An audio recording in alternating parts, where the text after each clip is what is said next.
jaira yatinoziva vazhinji. I want to talk about grace. Ndoda kutaura pamusoro penyasha dzaMwari. 2 Samuel chapter 9. Now David said, is there still anyone left of the house of Saul, that I may show him kindness for Jonathan's sake? That I may show him kindness for Jonathan's sake. Pane sungano yakaitwa, pane kuwirirana, pane covenant iripo pakati pa David na Jonathan. Nyangwe Jonathan wakafa, but chisina kufa isungano. Pane chiri outstanding, chiri mupfungwa ya David. Achamupa kutaura kuti ariko here akasara. Kureva kuti kusara ikoko wakasarira blessing. Kusara hanzi ariko here wakasara. Kureva kuti nyasha dzina kungotanga nokuti warangarirwa. Nyasha dzakatanga kare kuti pakaparara vamwe nezvakadya vamwe ya still standing. Kureva kuti uvepo wako mukati meri negore, God is up to something concerning your life. Grace was already working in you. Nekuda kwekuti kana statement ra David richiti ariko here akasara, zvoreva kuti kune zvakaparadza vanhu zvaanoziva. Kune zvakamedza vanhu zvaanoziva. But the reason why you are standing, although murume uyu wakaremara Mephibosheth, although ari kuLodiba achitambudzika, but kune chiri kuzikanwa naDavid kuti munhamo iyoyo kuna akatosara, muhondo idzodzo kuna akatosara. Mudikana andiziva ndiri kutaura naye. Dzimwe nguva unogona kushaya chaunganongedzera kana kubata muupenyu uchiti ichi Mwari ndo chavandiitira. But the gift of life, the reason why you are still standing, grace is upon your life.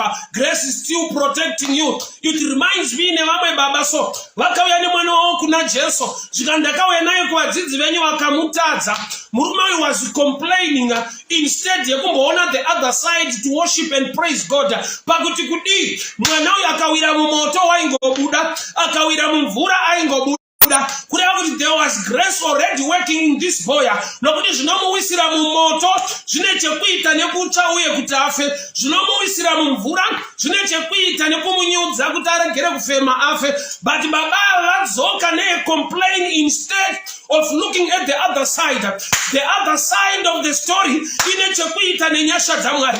Although uri kuLodiba, although wakaremara, but zviri kutozikanwa naDavid kuti ariko here akasara. Kurati pane vanhu vanosara kwete nokuti vanogona, asi kuti Mwari vakasiya vanhu ivava kuti vazoratidza umwari hwavo. So mubvunzo, what is there anyone left?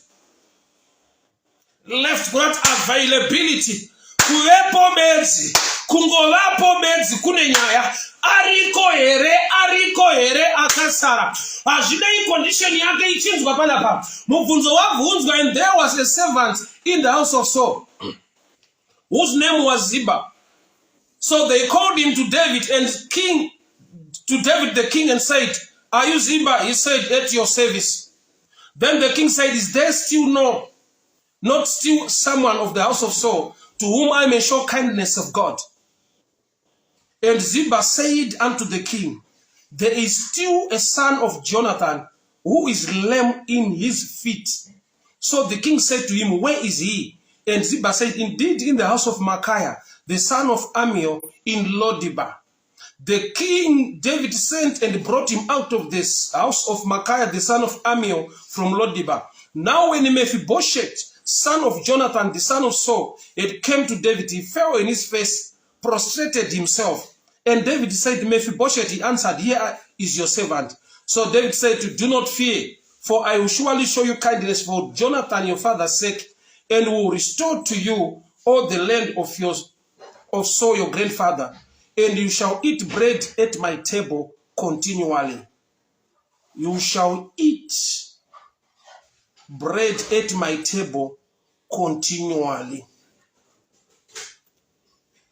Chadanirwa chine a picture chine chine physical. You eat bread at my table continually. Uchadya neni chingwa patafura nguva dzese. Table ndine table yandiri kushandisa panapa. Kungoti haisinyanyoneka. Here is a table. Kana munhu ari kunzi uchadya neni chingwa patafura continually. Kureva kuti kana munhu akagara patafura, as I'm sitting now, musikukwanisa kuona makumbo angu. Muri kungoona from this part tichienda upwards. Table iri pano haisi kuoneka. Mephibosheth wanga wakaremara makumbo. So table is a picture ye covering upon the challenge or urema wake. I want to preach along those lines. Chaari kudirwa ndechekuti agare patafura vadyi. Zvino kana akagara patafura ari pacheya vachidya patafura, chambotaurwa naZimba kuti ariko but akaremara, urema huri kukavwa nepaachagara achidya patafura. Tafura inorepresenta chikafu. Chikafu chedu, tafura yedu is the word of God. Kureva kuti munhu akagara mushoko, there is grace enough to cover the lame feet. I don't know whom I'm talking to, but ndinzwe bururu mangwanani ano. Chiri kudirwa shashe yekuremara makumbo, hakusi kufamba, haasi kudirwa movement, haasi kudirwa kufamba, haasi kudirwa kuita basa kana kutumwa, ari kudirwa kugara patafura achidya namambo continually. Kureva kuti ukauya ukagara patafura, the only part inongooneka kubva panapa zvichienda kumusoro, the lower part haisi kuzooneka. Saka shoko richiti kana munhu ava munashe, ava chisikwa chicha, tarira zvekare, zvekumashure, zvepasi kwawakabvawo zvazvicha. Kureva kuti kana munhu ava patafura yashe akudya vhangeri renyasha regrace, vazhinji ndo vanoramba vachingotaura kuti ariko akaremara, but kana ari mupresence yamambo kuremara hakusi kuzooneka, nokuti tafura ichaplaya a role. Saka challenge na Mephibosheth ndeyekuramba ari patafura. Challenge yauinayo yandinayo nhasi mudikani ndeyekuramba tiri pashoko raMwari, takagara patafura. This is the food. Ndo chikafu chinodyiwa continually, ndo shoko ratinofanirwa kudya. Kureva kuti kana takagara mushoko rake, takagara patafura inoviga urema wedu, but inotipa kudya kukura nekutisimbisa. Why? Nekuda kwekuti pambotaurwa na Mephibosheth, pambotaurwa pano kuti ariko but akaremara. Ariko but akaremara. So chaari kudirwa manje ndechekuti auye kuzogara patafura. Nekuda kwekuti akagara patafura, area dziri kubatwa. Also there are times yekuti people will focus ne area dzakadirwa nadzo pa Calvary.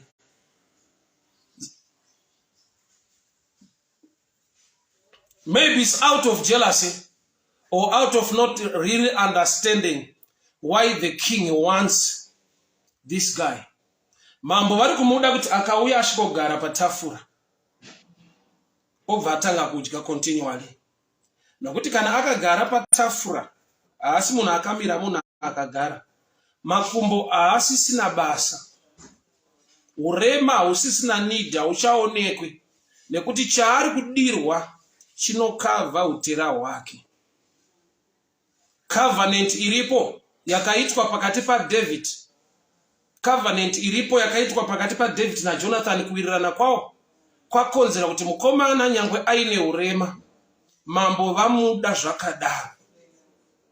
Mambo vamuda zvakadaro nekuda kwekuti pavari kuda kuswera naye apaite kuti vagare vachiona tsoka dzake. Paari kudiwa panoviga tsoka dzakaremara. Hama dzangu, munoziva here kuti paCalvary pakaviga nyaya dzakawanda dzekuti vamwe tinoswera tichidzifukurura tichizitaura, asi Calvary basa rayo, we all fall short of the glory of God. So basa reCalvary, basa retafura, kana taudya shoko renyasha dzaMwari, remember kuti mukomana uyu haana kurangarirwa nekuda kwekuti ane zvaaita, ane zvaagona. Ari kurangarirwa nekuda kwekuti kune zvakaitwa on behalf yake na baba vake Jonathan. It's not about him, it's about his father Jonathan. So relationship ya baba na King David, relationship ya Jesu na baba, ne basa rakabatwa pa Calvary, rinoziva kuti kune vanhu vane tsoka dzisina kumira zvakanaka, Tsoka inoreva movement, mafambiro zvaunoita kwaunoenda. Tsoka nemafambiro emunhu ndo pane nyaya. So dzimwe nguva munhu unogona kuti handigone kuenda kuna mambo nokuti pane mufambiro uripo. Nyasha idzodzo tafura riripo. There is a table. Uri kudiwa kuti uye kuzodya continually. Problem yedu ndeyekuti hatinongodya tobva tamira. Let's continue to eat the word. Let's continue to share the bread. Let's continue to eat the word of God. Zvandi ndiri kumuda kuti auye pano azogara patafura. Vanoda kuradza mentality iri wrong ya Mephibosheth. The wrong mentality ya Mephibosheth. Verse 7. So David said to him, do not fear. I will surely show you kindness for Jonathan your father's sake, and restore to you all the land of Saul your grandfather. You shall eat bread at my table continually. Then he bowed himself and said, what is your servant that you should look upon? Such a dead dog as I. A dead dog as I. Anenge mazwi ekuzvininipisa but ari mazwi ekuzvimhura nekuda kwekuti haasi kuziva kuti sungano yakaitwa inobvisa utera nekuzviita a dead dog. Problem yedu challenge hombe inogona kuvapa identity. Do you know the devil paari kuedza Jesu unotanga ataura mazwi ekuti kana uri mwana waMwari, if you are the son of God, if you are the son of God. Kureva kuti identity ine nyaya. Identity ine nyaya. Tikaenda mugarden reEden, even the devil through the snake achitaura na Adam na Eve. Uchaona kuti nyoka achitaura na Eve inotaura pamaringe zvine chekuita neidentity. Kuti Mwari vanotya kuti mukadya munofanana. Mwari vanotya kuti mukadya munofanana. Mwari vanotya kuti mukadya munofanana. Yet the truth is man was created in the likeness and the image of God. But the devil pari kuya kuzotempta muno mugarden ari kuti Mwari vari kutya kuti mukadya munofanana.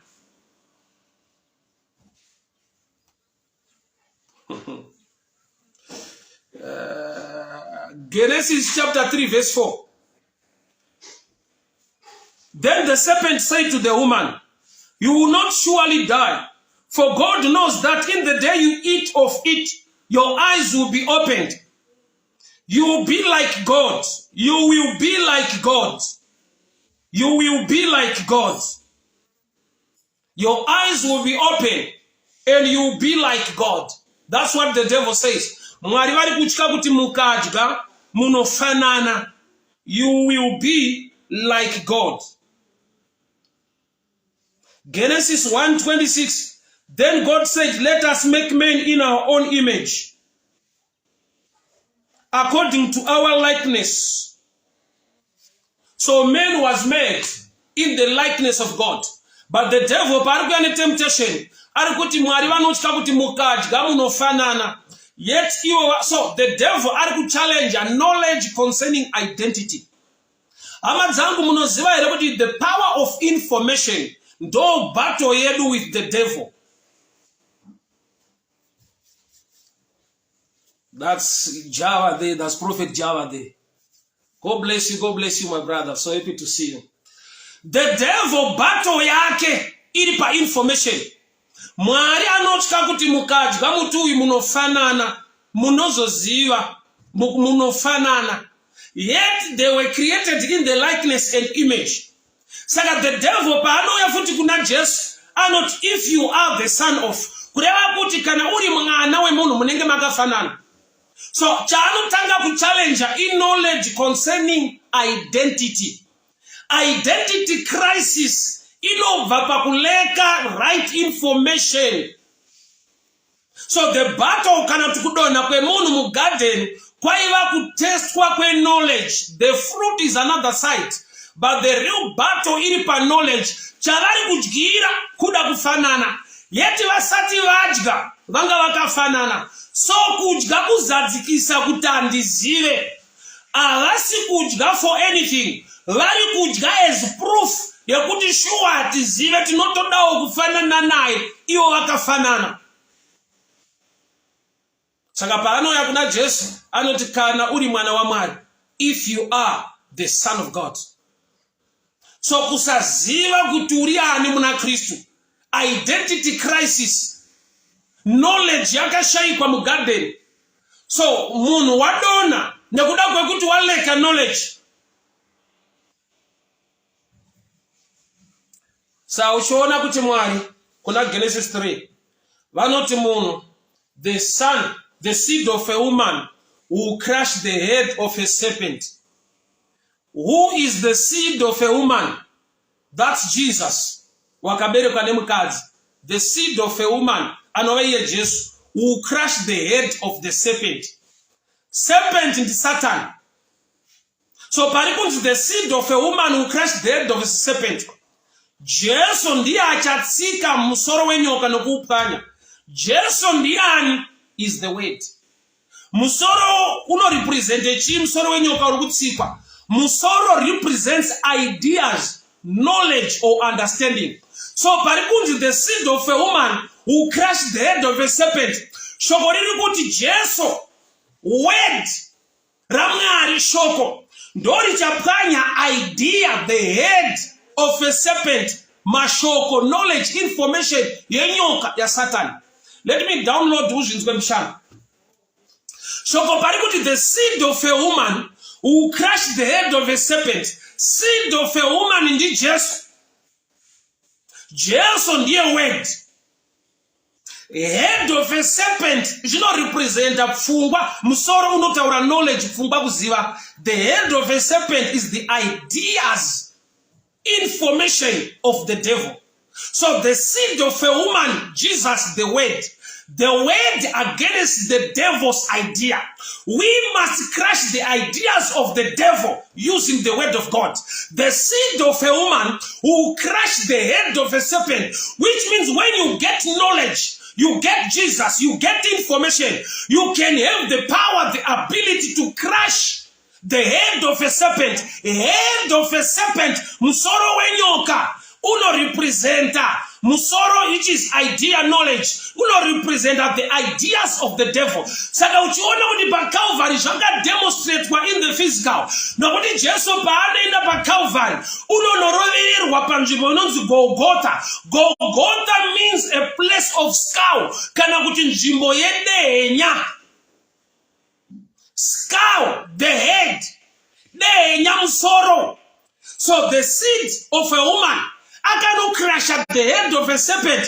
Jesu pa akaenda pa Golgotha akakunda aripo. Zoreva kuti iye the word anga ari pa musoro pe skull. So the word upon the head of a serpent. Akusoko kunenya. Bereka ndidzoke kunyanya ndina. So you will see kuti Mephibosheth ari kuleka understanding yekuti kana ndatouya pano because of the covenant, I must know my identity nekuda kwesungano yakaitwa, kwete kuramba ndichitaura identity yemafungiro angu. That's the same problem with the prodigal son. The prodigal son, although akadzoka kumba, but still he had a challenge concerning identity. Identity yake ari kuti baba musanditore semwana. Ari kuisa personal judgment. Ngwarira kuzvitonga kana kutongwa nevanhu usingazive mutongo wa Mwari pamusoro peupenyu wako. Bishop Mukarati, bondia Komshta House Mozambique House Chimoyo, God bless you. Ngwarira kunzwa matauriro evanhu usina kunzwa pfungwa ya Mwari pamusoro peupenyu wako. Vanhu vanotonga vanhu vanozvitonga vega. Mukomana akadzoka akati baba musanditore semwana. Saka wadzokerere hanga yakamupusha kudzoka kumba, but lack of knowledge yaimupusha kushaya ukama nekuwirirana na baba. Musanditore semwana, nditore semuranda. So why are you back home? Hunger. Ari kure waifunga tukumba kwa baba wangu varanda vanodya kune zvakati. Hapana paakafunga kuti kuna baba, akati kuna baba vangu kune. In my father's house Crowd, his mind yanga focused on what the father has, not about the relationship with the father. Wakatonga ega nyaya dzake nekuda kwekuti hana kunge aziva kuti baba vane mufungo wakanaka pamusoro peupenyu hwake, nekuti baba wakati mwana wangu anga akafa adzoka, the lost is now found. So ane identity yekujango although ari back home. So tina vanhu vekuti muchechi vamo, kuchechi vakauya, but muna Kristu avamo, nokuti muna Kristu mune relationship, mune understanding ya identity nekuda kwebasa rakabatwa pa Calvary. That's why at the end, 2 Samuel chapter 16, muchaona kuti Mephibosheth lost everything to Ziba again. Why? Because battle yake, knowledge yake concerning identity nekuda kusaziva sungano, akati I'm just a dead dog. Matthew 15, zvinonzi nemumwe mukadzi wechiKenani, inga wani mbwanana dzinodya zvinodonha pasi petafura. Iye ari kudiwa kuti adye patafura, but anozvipa identity yembwa dzinodya zvinodonha pasi petafura.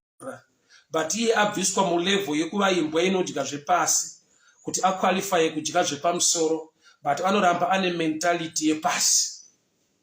Ameno kana wandinzwa nditsanangure ipapa tite prayer. Mentality yake ndeyekuti why me, a dead dog.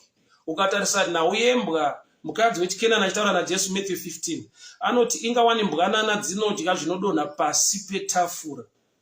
Kureva kuti imbwa dziri meant to eat macrumbs zvinodonha pasi. Iye ari kudiwa kuti adye patafura, but anozvipa identity inokonzera kuti adye zvinodonha pasi petafura, just like a dog. Muupenyu hama dzangu, rega nditaure chinhu ichichi.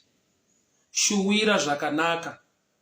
Ipfungwa yaMwari kuti zvakanaka muupenyu zvivewo zvako. Usava comfortable nezvepasi petafura. Don't treat yourself like a dog. You are wonderfully and fearfully made. And if you are faithful and obedient, you eat the good of the land. Kwete kungodya bedzi, ukanzwa shoko rako kuti the good of the land, you eat the good of the land. Panoti good pane nyaya. Eating is another subject, but eating the good of the land. Denga rinozwa kuti panyika pane zvinodyiwa, but there is something good.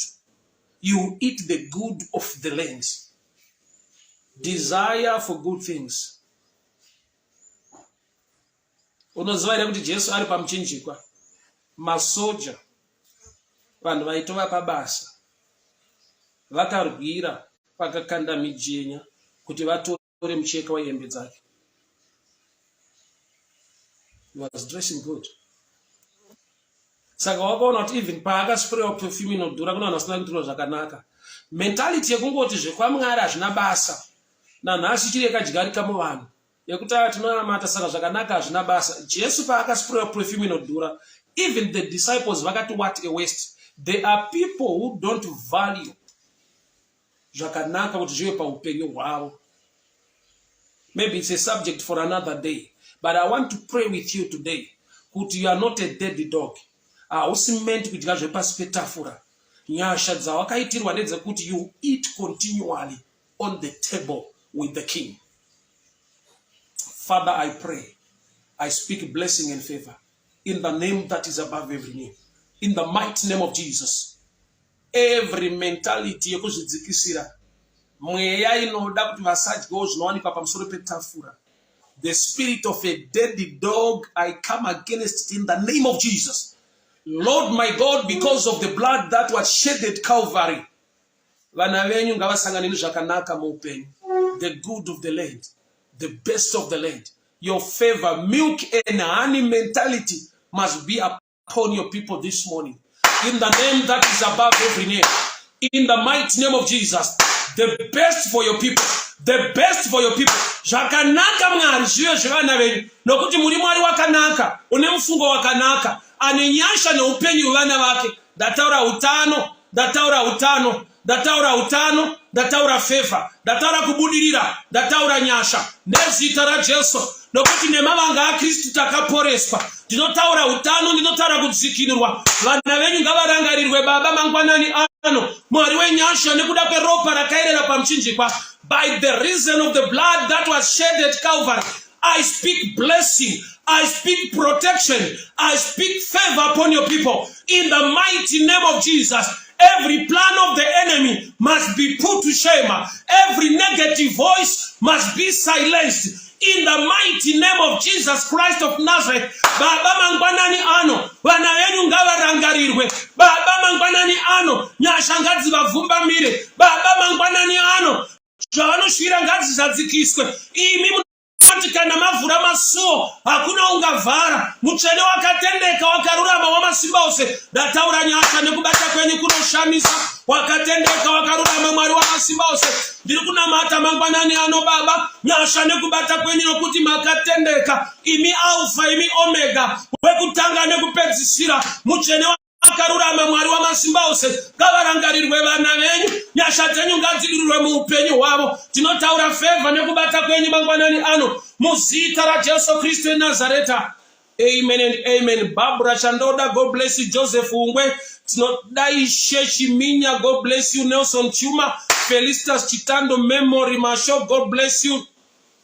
Rebecca Ngwarati, God bless you. Panashe Gurajena, Sarah Mainuve, God bless you. Chipo Faith, Shadrach Zuka, may the good Lord bless you. Tatenda Batirai, may the good Lord bless you. Rijeko Masanga, may the good Lord bless you. Nyashatzwanz, Mariwagu Gonese, Rupia, may the good Lord bless you. Linsu Nyasha Alimos, Notu Okatsande, may the good Lord bless you. Kainos Ganyani, blessed Kende, may the good Lord bless you. Kaspa Mupiwei, God bless you. Emmanuel Sarah, may the good Lord bless you. May the good Lord favor you. Mwariwagu Tungamirei, Mwariwagu Chengete, Mwariwagu Gonese, Nyasha Zwanzwe, Jamunobata Jendeke Masua Zarure. Let me declare a blessing over your life in the name of Jesus. In the name of Jesus. I like to do it while it's covering myself with a prayer shower. Somebody once asked me, why do you put such a cloth when you are praying? Yeah, you don't understand that with exposure. Besides revelation, you need exposure concerning some things of the Bible. When I was in Israel last year, I was blessed with this talit. It's called a talit or a prayer shower. But no end up war, wailing war. A prayer request in Israel. You are not allowed to go there without covering yourself with a prayer shower. During the times of Jesus, even today in Israel, the priest can pronounce a blessing to the church. He puts on a prayer shower. He puts on a prayer shower. These are the wings. The issue of blood. But the anointing for healing was connected with touching the wings. Okay. If you go to the book of Malachi, you hear about the wings. Father, I pronounce healing over those who are sick. Nemavanga enu Jesu takaporeswa, ndiri kutaura utano kudzikitirwa nekuponeswa. Vari kutsvaka mabasa Mwari masonga azarurwe. Ma relationship awo Baba, mhuri dzawo, mafamily dzawo ngavachengetwe, ngavapiwe kukunda nekubudirira. Every plan of the wicked be put to shame. I pronounce blessing, double favor, open doors in the mighty name of Jesus. Amen. God bless you. Join me tomorrow again by God's grace. Bye bye. Love you. Stay blessed.